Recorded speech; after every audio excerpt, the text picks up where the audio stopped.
மணலிக்கரையில் அரசு உதவி பெறும் தனியார் பள்ளியில் +2 படித்த மாணவி திருச்சியில் நடைபெற்ற டூர்னமெண்ட் நிகழ்ச்சியை முடித்து பள்ளி வாகனத்தில் மணலிக்கரையில் இறக்கிவிடப்படுகின்றாள்.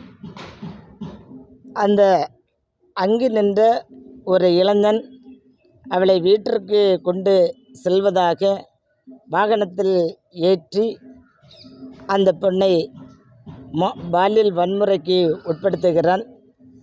பிறகு அவனுடைய நண்பனிடம் கொண்டு ஒப்படைத்து அந்த வீட்டிற்குள் அடைத்து வைக்கப்பட்டு பலமுறை அந்த பெண் பாலியல் வன்முறைக்கு உட்படுத்தப்படுகின்றாள்.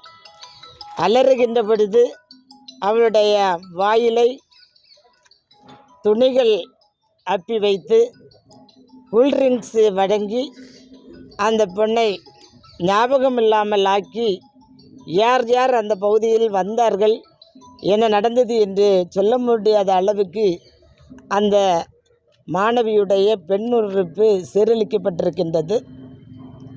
இதை மருத்துவர்கள் பரிசோதித்து உறுதி செய்யப்பட்டிருக்கின்றது.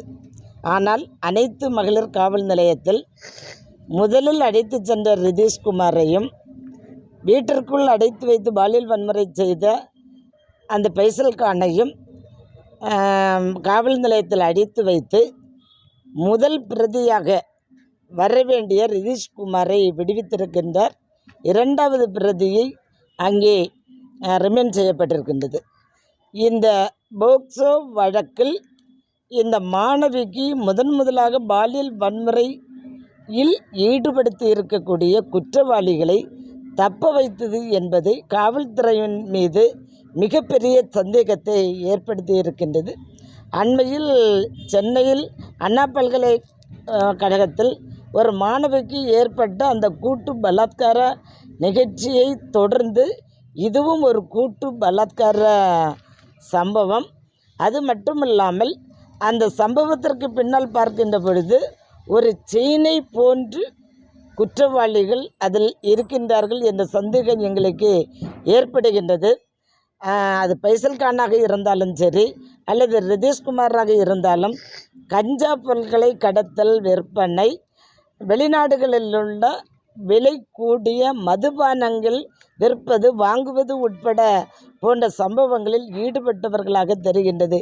எனவே அனைத்து மகளிர் காவல் நிலையத்தில் அதிகாரிகள் முதல் குற்றவாளியை தப்பிக்க விட்டதில் மிகப்பெரிய சந்தேகம் எங்களுக்கு ஏற்பட்டிருக்கின்றது. எனவே அந்த முதல் குற்றவாளியை கைது செய்து ரிமைண்ட் பண்ணி உண்மையான குற்றவாளிகள் யார் யார் இருக்கின்றார்கள் என்பதை கண்டறித்து மாணவிக்கு நிவாரணம், அதை போன்று நீதியும் கிடைக்க வேண்டும். மட்டுமல்லாது முதல் குற்றவாளியை தப்பிக்க விட்டிருக்கக்கூடிய இன்வெஸ்டிகேஷன் ஆஃபீஸர் யாராக இருந்தாலும் அவர்கள் மீது நடவடிக்கை எடுக்க வேண்டும் என்று அனைத்திந்திய ஜனநாயக மாதர் சங்கம் வலியுறுத்துகின்றது. செய்திகளை உடனுக்குடன் தெரிந்து கொள்ள உடனே சப்ஸ்கிரைப் பண்ணுங்க.